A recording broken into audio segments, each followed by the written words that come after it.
Episódio 376, Provérbios, capítulo 27, versículos 19 e 20.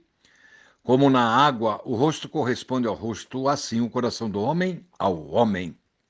Assim como a água espelha a aparência física da pessoa, assim também as reações de nossos sentimentos revelam qual é o nosso verdadeiro caráter, quais são os nossos pensamentos, as nossas intenções e também os nossos erros. No texto original, a ideia é que, diante da água, o rosto produz a imagem do próprio rosto. A intenção é enfatizar que é possível ver e admirar a aparência externa do rosto. Contudo, o ensino está no conjunto, ou seja, o coração reflete o que somos e quem somos. Ao olhar dentro de si, o homem reflete o próprio homem. Tiago capítulo 1, versículo 8, o homem de ânimo dobre, inconstante em todos os seus caminhos. Já Tiago capítulo 4, versículo 8 diz: Chegai-vos a Deus, e ele se chegará a vós outros, purificai as mãos pecadoras, e vós que sois de ânimo dobre, limpai o coração. Ou seja, o coração do homem ao homem.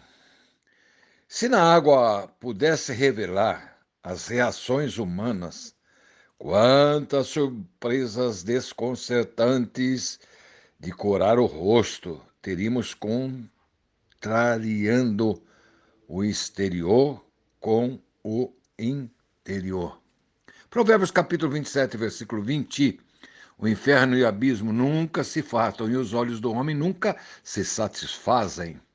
Os desejos do homem nunca são satisfeitos, são tão insaciáveis como o lugar do castigo eterno que nunca enche, o Sheol, e o Abdon, que é um termo hebraico que tem o significado de destruição ou destruidor, e no grego, Apolion.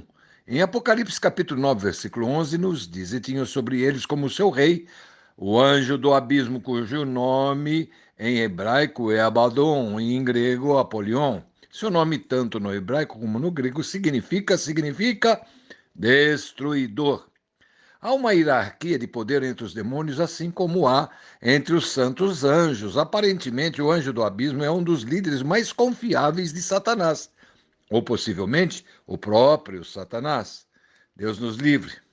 Esse local sempre haverá espaço para mais milhões e milhões de pessoas. Apenas de ouvir este versículo de Provérbios 27 e 20, eu quero entender que pode até aumentar, né, os batimentos cardíacos nossos a ponto de não querer mais ouvi-lo.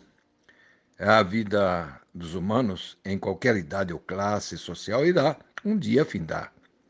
A palavra de Deus diz que o homem volta ao pó, e o Espírito é Deus que o deu. A vida não finda aqui, segue para a eternidade. Se você quer ter esperança de um outro caminho, o caminho da vida eterna, que lhe dá paz e todos os seus pecados serão perdoados, você só tem um caminho: aceite Jesus Cristo como seu único e suficiente Salvador. Atos capítulo 4, versículo 12, para finalizarmos, diz: E não há salvação em nenhum outro nome, porque abaixo do céu não existe nenhum outro nome dado entre os homens para qual importa que sejamos salvos, apenas e tão somente o nome de Jesus Cristo. Há apenas dois caminhos, queridos religiosos: o caminho largo de salvação para obras que conduz à morte eterna e o caminho estreito da fé em Jesus Cristo que conduz à vida eterna.